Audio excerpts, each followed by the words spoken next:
Forget Survivor Series. We need to talk about Raw.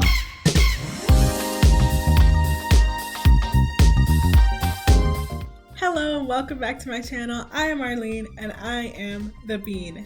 Yes, and we are here for another edition of Bean Bites. I am talking about this week's Raw today. There's a lot to go over, I feel like. This was a big episode. I did have the intention of doing like a whole Survivor Series review.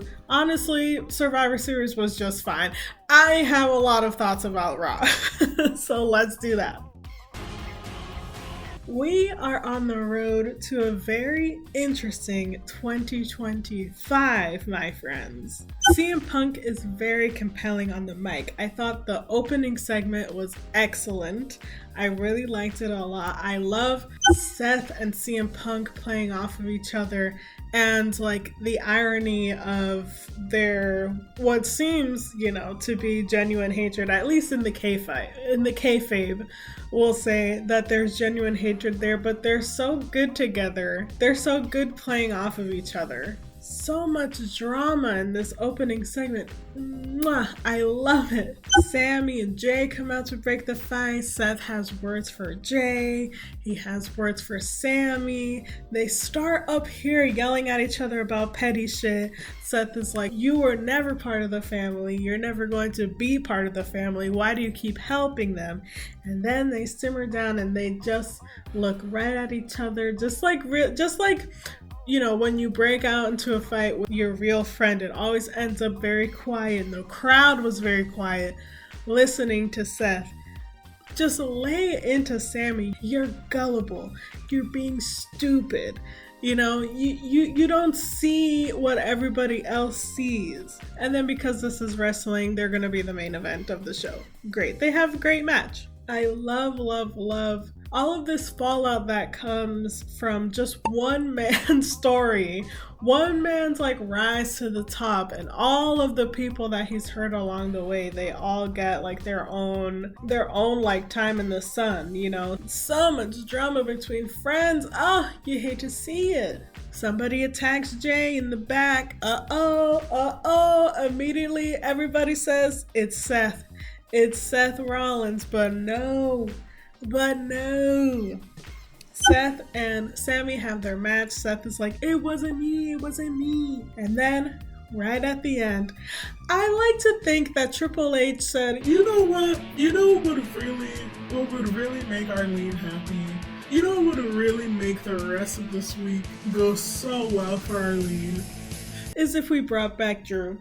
And Drew is back. Yes, I love Drew. I'm so happy that he's back. Drew is back. I'm so happy. The real reason that we are all here, that we are gathered here today, is for the New Day segment. Okay, the New Day had their 10-year anniversary.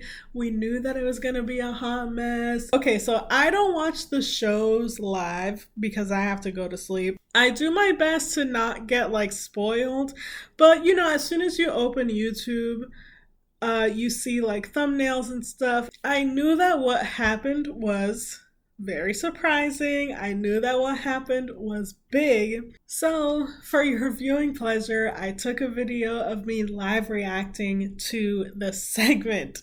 So here are just some clips from that. I'm genuinely very scared. What's gonna happen? They're turning on us. What did I do? He's gonna scold them for being mean to us. He looks so sad. They've been lost without him. I'm gonna be here every single week. Okay, yay! Biggie! Manager Biggie! Biggie and his manager bag. Okay. They're not gonna turn on Big E, are they? They can't be doing that.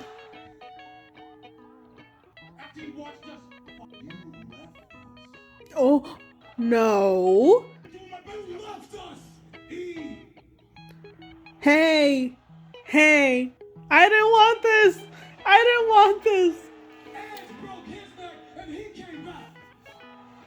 Burden? No.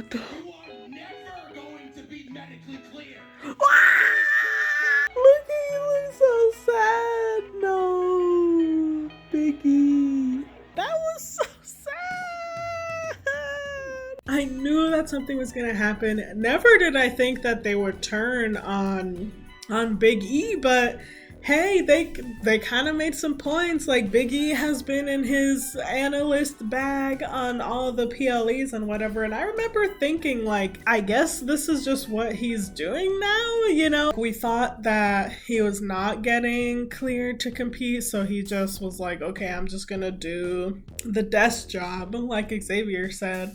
But I do remember, like, man, why doesn't he come back to, like, manage the New Day? The New Day have been in, like, quite a slump, I would say, for, like, a long time. I couldn't believe that it had been 4 years since he's been in the ring. That's crazy. Yeah, I mean, the best stories, you know, are the ones that have, like, a little bit of truth in them. I absolutely can understand where Kofi and Xavier are coming from. Like, oh, now that we're, like, clearly on the outs and, like, you know, one of us, like, we're trying to go solo or whatever, now after all this time you want to come back and be a manager when you could have done that the whole time. I understand it.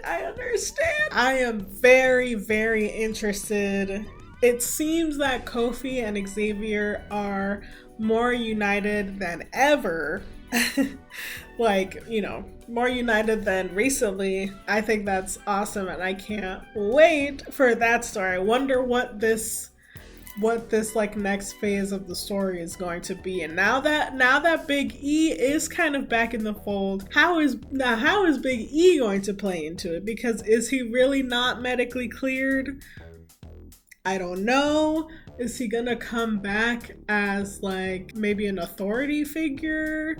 Is he gonna come back as... Because he can't come back as a manager for them, because they said, dude, fuck you, we don't want anything to do with you.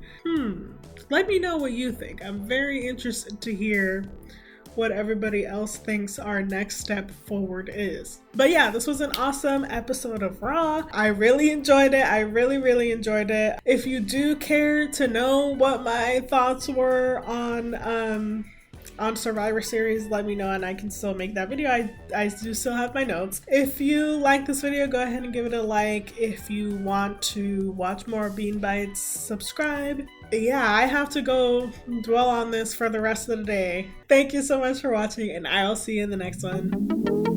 Peace.